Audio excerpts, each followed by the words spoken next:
It's not because of bad products or bad ads.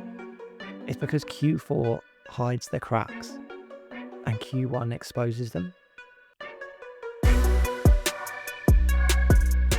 I was talking with a friend who runs a really successful eCom brand last week, and we were talking about being busy, about the ability to take a break, and when work provides some downtime, just by quietening down.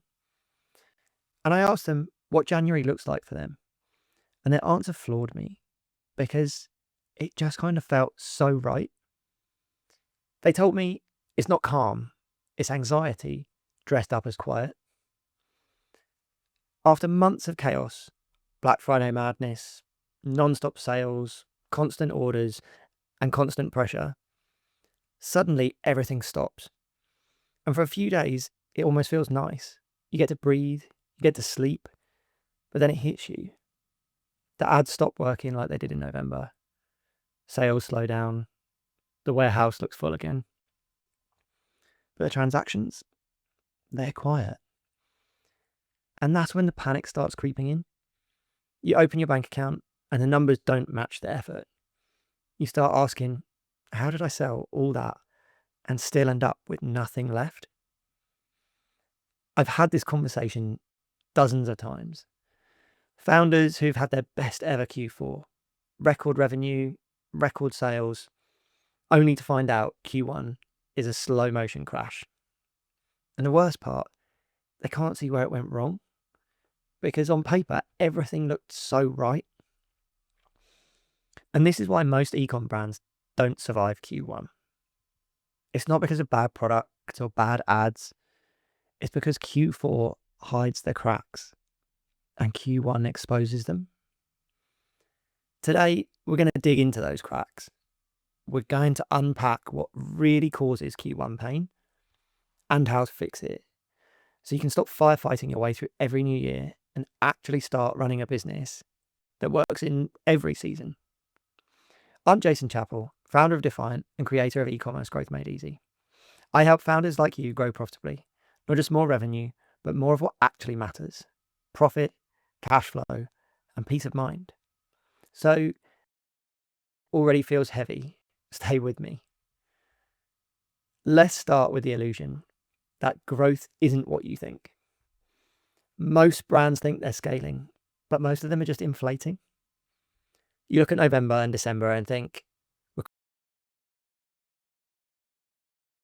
created by seasonality. Let's break that down. Conversion rates skyrocket, not because you suddenly got better, but because people were already primed to buy. Your blended ROAS looks amazing. And retention, that looks pretty good too. But half those returning customers were gift buyers. They're not loyal. It's like thinking you're fit because you've just run down a hill. Q4 often doesn't make you a stronger business. It just hides how fragile your model might actually be.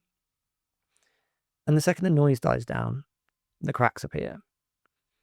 Customer acquisition costs rise again, organic traffic fades, and suddenly what looked like a strong growth engine kind of starts spluttering. And I've seen it over and over. A founder hits record months, scales a team,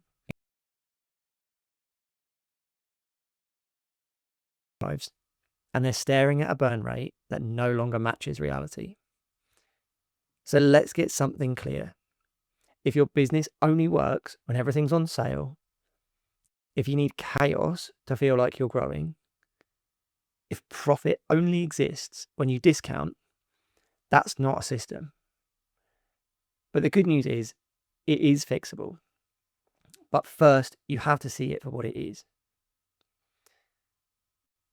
Now, let's really get into the part that nobody talks about, because this is what really kills ecom brands after Q4. The cash flow lag. You see sales in December, see revenue, you probably have a bit of a celebrate. But the money, that doesn't arrive when you think it does. You've got delayed payouts from Shopify or Stripe. You've got VAT and tax bills due in January. You've got refunds landing from all those impulse Black Friday orders. And if you use Klarna, ClearPay, or any other deferred system, your cash flow delay can be even longer. So on paper, you're looking good.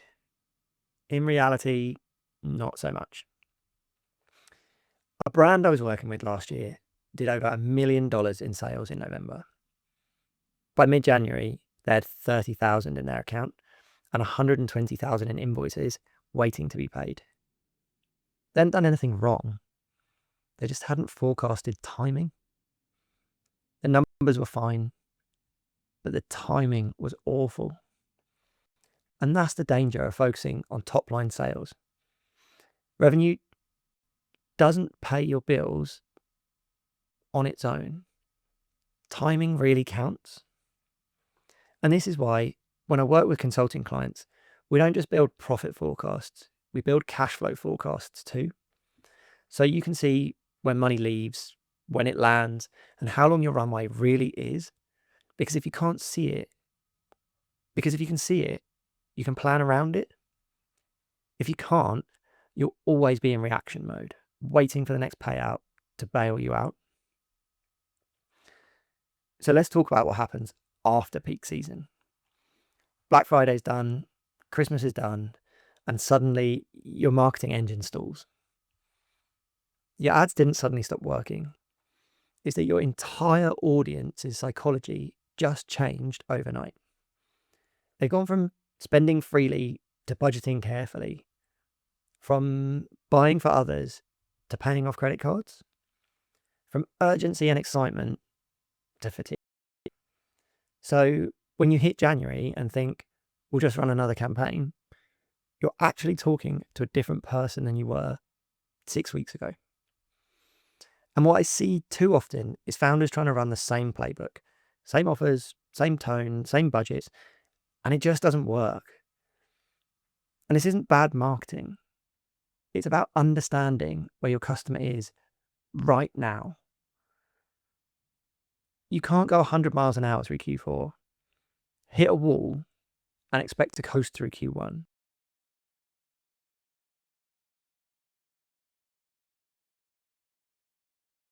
Customers. It means retention campaigns built around usage, habit, and satisfaction.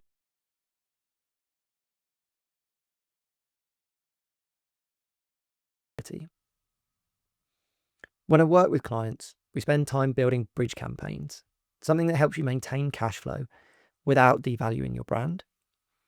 It could be product bundles, loyalty rewards, or customer referral incentives, all designed to keep your pipeline warm while protecting margin. Because when you understand your own seasonality and plan for it, you stop feeling like the algorithm just hates you every January. And there's another killer, the overheads that don't go away when the rush does.